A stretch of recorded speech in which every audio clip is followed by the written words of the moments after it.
of the Lord.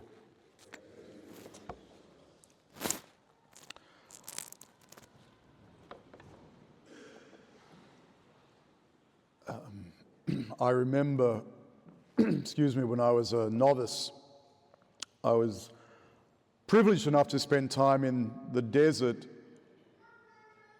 10 hours out of Alice Springs, northwest, in the centre there of Australia, with the Indigenous people. And the three things stay with, well, many things stay with me, but three things I could note for you that stay with me today. One is the vast enormity of the desert, which may seem obvious in a sort of sense, but when you're in it, it's extraordinary, along with the colours of the desert, the myriad extraordinary colours of the desert. The third thing was the snakes. Thankfully, I never saw a brown snake, but what you would see, even at night with a torch, were where they had slithered through the sand. So you knew they were there, you knew they were everywhere, really, but you just hoped that you would not actually see one, let alone step on one. Though I knew a fellow who did step on a brown snake and was rushed to hospital, and the doctors said, look, by the time the antivenom arrives from Perth, you may not make it. So the local nuns gathered around him and prayed, and to this day he believes that the nuns' prayers, their intercession, are the only reason he's alive. He did survive, and the antivenom arrived. In any case, the snakes are a sort of a terrifying thing, at least to most of us. Snakes in the ancient world, and here in the scripture, have an interesting kind of double resonance. Yes, we know about the serpent as a symbol of the devil, the Garden of Eden, etc. The serpent is a symbol of evil in most of the ancient world. It's also a symbol, though, of royalty. For the Egyptians, definitely, the cobra was the symbol of the pharaohs, but also a symbol of healing. The medical symbol you'll see all around the world is the rod of Asclepius. Is that how you pronounce it? I'm not sure, but it's the staff with the snake entwined around the staff. It's very interesting. It doesn't explicitly come from the story of Moses we've just heard in the first reading today, and yet there's some kind of cross-pollination of ideas, perhaps. You'd have to ask a proper historian about that. But it certainly looks as though the ancient Greeks have developed their own idea that's not that dissimilar from Moses, with a similar symbol of the snake that simultaneously can poison and heal. And the Greeks had a similar idea that the snakes could poison and heal. Hence the idea of the sort of the same word pharmakon in the ancient Greek for drug, medicine, but also poison. This dual possibility, and snakes represent that in our culture. Here we have Jesus saying to Nicodemus, I am like that. What I will go through will heal.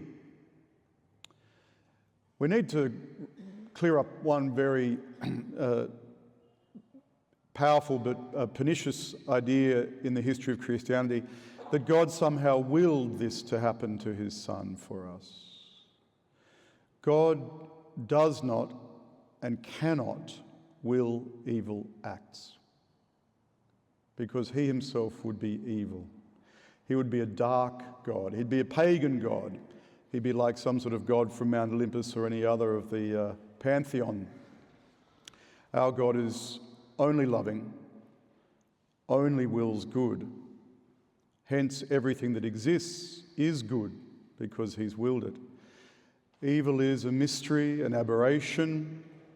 We do talk about him allowing these things to occur, which is another way of stating absolute mystery, really, of why evil exists in the fallen state, as we say. But it's not his original intention, the original peace, the original love, the original justice of the Garden of Eden is what you and I are created for. Christ comes to restore that possibility, that our true natures may be fulfilled. Evil is not part of our natures. Puritans in the history of Christianity have always maintained it is, and they're wrong, and it's a very dangerous idea.